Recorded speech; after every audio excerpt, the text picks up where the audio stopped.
Alright, picture this. You're out on the street in golden hour and the light is hitting just right. You pull the camera out of your bag, not a mirrorless, not a DSLR. It clicks, it whirs, and maybe even it smells a little bit like the 90s. But when you get the scans back, absolute magic. That's the moment, and that's the difference. So the real flex in 2025 isn't really having the latest gear. It's really about having taste, and the cameras I'm about to talk about, well, they've got plenty of taste, plenty of character, and also plenty of history. And they will get you stopped in the street by someone asking, "Yo, what camera is that?" Because here's the truth that no one tells you. You don't need a $3,000 Leica or Sony to make timeless images. You just need the right tools. And in this video, I'm breaking down 3, maybe 4, of the best affordable vintage cameras that you can get your hands on right now in 2025 before the hype catches up and prices skyrocket again like they did in 2021. So stick around to the end of this because I have some really good suggestions, but let's get straight into it. So before I even give you names, let me say this. Film isn't dead, but it's definitely gentrified. Prices are up, labs are packed, everyone wants that analog quote-unquote look. But most people are still chasing it with digital presets and Fuji simulations. And look, I feel that because film is pretty expensive. That's why picking the right camera these days especially matters more than ever. We're not out here dropping $800 on a Context T2 just because Kendall Jenner shot a blurry photo on it. I'm talking real value, real reliability, and a camera that's just a vibe to hold. So here's number 1. The first camera I have for you is the Canon AE-1 program. So this camera is like the Air Force of vintage SLRs. It's reliable, stylish, and it just works. And yeah, I know some of y'all are probably thinking it's too basic or overhyped, but the AE-1 deserves the respect. If you kind of know, you know. It's a gateway drug into film for a reason. And you're probably wondering, well, what makes it so special? Well, the shutter sound, one, the feel of the controls, the FD lenses, which are super underrated, by the way. You know, have a look that's soft but sharp, contrasty but not too clinical, and if you pair that with some Kodak Gold 200 or Ultra Max, then you're going to be getting colors that are peak of nostalgia. Think early Tumblr meets modern day New York street photography or something like that. And the best part about these are you can still find them for about 150 to 200 body and lens, and that's cheaper than most Fuji X100 filters alone. But more than the specs, it teaches you how to shoot, you know, manual focus, light metering, and just slowing down. I always condone that, and I honestly think every photographer should be required to shoot film for at least a year. It changes how you see, and you learn to anticipate moments instead of just spraying and praying essentially. So that's my top option. And now let's move on to the next option, which is the Olympus Stylus Epic, aka the MJU2. Okay, listen, I almost didn't include this one because the prices have been going up again, but if you can still snag one under around 250 bucks, I promise you it's so worth it that it's crazy.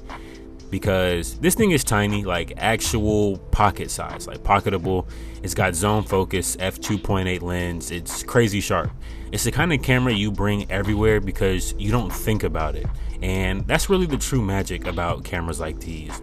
You get shots you wouldn't normally take because you just kind of bring it with you and pull it out whenever you least expect to. So this is a camera I see a lot being used in Tokyo, kind of just walking through the streets, snapping photos without even looking. And the results, well, they're usually pretty chef's kiss in my opinion.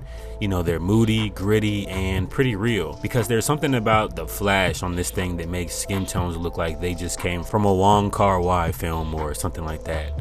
But here's a quick little hot take I just want to throw in here. Compact cameras are a lot more honest than SLRs. SLRs more so are for setups in my opinion. The Stylus Epic is for moments. You don't pose with it, you kind of just live with it. You carry it around and, you know, beat it up, throw it in the bag, use it whenever you need it, stuff like that. But I do have to warn you, these do break pretty easily, and if you get a lemon, repairs are a nightmare. So buyer beware, test before you trust type of camera. But that kind of goes for all of these because they're pretty old. So the next one I have for you is the Pentax K1000. Now this one really is for the purists. You know, fully manual, fully mechanical, and fully iconic. No bells and whistles, just you and the basics. I learned exposure on a K1000 when I was much younger, shooting portraits of my friends behind a skate park. No autofocus, no auto anything. You had to learn every frame. And here's what makes it so special to me, at least in 2025. It's a teaching tool in a world full of automation, one. So it gives you that element of just patience and forces you to kind of meter with your eyes. And another plus is the Pentax glass, which is criminally slept on in my opinion. The 50mm f2 is like $40 and it punches so much above its weight that it's pretty ridiculous.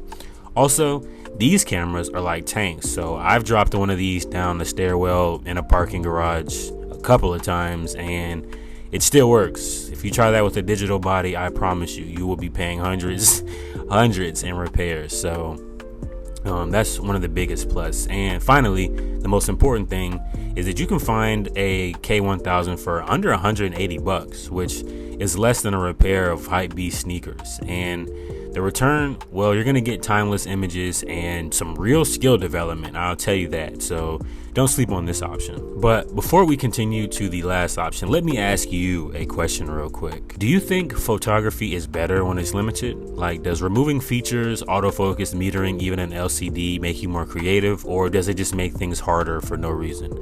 Drop your thoughts in the comment section down below because I want to know where you stand on that argument. There's no wrong answers, just the one that you feel is correct in your world. And while you're down there, of course, hit the subscribe and leave a like on this video if you're enjoying it so far. We have a lot of interesting videos, so if you love to voice your opinion about things photography related, this is the channel to do that. If you want to follow me on socials or support the channel more deep, check all the links in my bio. You can follow me there and become a member via Patreon. But anyways, let's get straight back into it. So now I have the number 4, which is kind of a bonus pick for you, the Nikon L35AF. Now this right here is the sleeper on this list.